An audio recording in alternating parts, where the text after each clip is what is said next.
आदेश के बाद भी अंबेडकर की मूर्ति नहीं लग पा रही है, क्या कहेंगे ग्वालियर?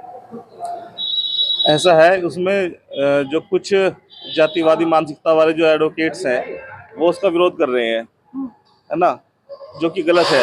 उनको ये नहीं पता कि आज भी जो भी है बाबा साहब डॉक्टर भीमराव अम्बेडकर जी की देन है। उनके संविधान के आधार पर वो वकालत करते हैं और अपनी रोजी रोटी से अपने घर परिवार को चलाते हैं।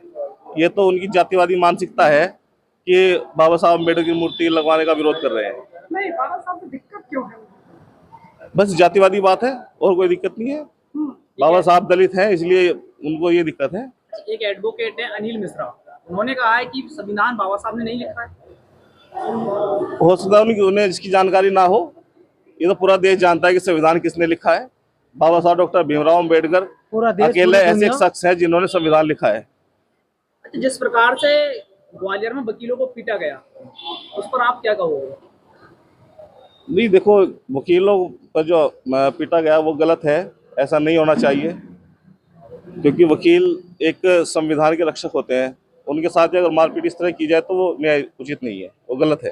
लेकिन वो तो कह रहे राम की प्रतिमा लगाएंगे हम, बाबा साहब की नहीं लगेगी यहाँ पे।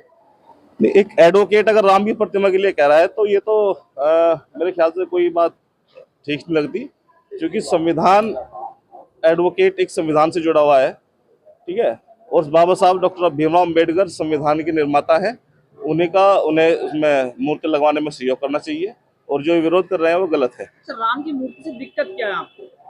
नहीं, हमें कोई दिक्कत नहीं है राम की मूर्ति से, लेकिन उन्हें एडवोकेट, हाँ जी, हाँ, राम मूर्ति लगानी सही जगह में चाहिए। मंदिर है, मंदिर इसी नाम के बनाए हुए हैं, मंदिरों में भगवान राम की मूर्ति लगाएं।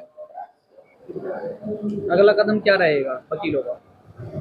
अगला कदम, आज राष्ट्रीय अधिवेशन ये हो रहा है, ये कुछ अपनी 16 सूत्रीय मांगे हैं, उसके लिए सरकार तक अपनी बात पहुंचाने के लिए राष्ट्रीय अधिवेशन हो रहा है, जो इसके मुख्य अतिथि हमारे आदरणीय चंद्रशेखर आजाद जी एडवोकेट वो हैं, और उन्हीं के माध्यम से हम सरकार तक अपने 16 सूत्रीय जो एडवोकेट सभी के हक के लिए है वो मांग पहुंचाने का काम करेंगे।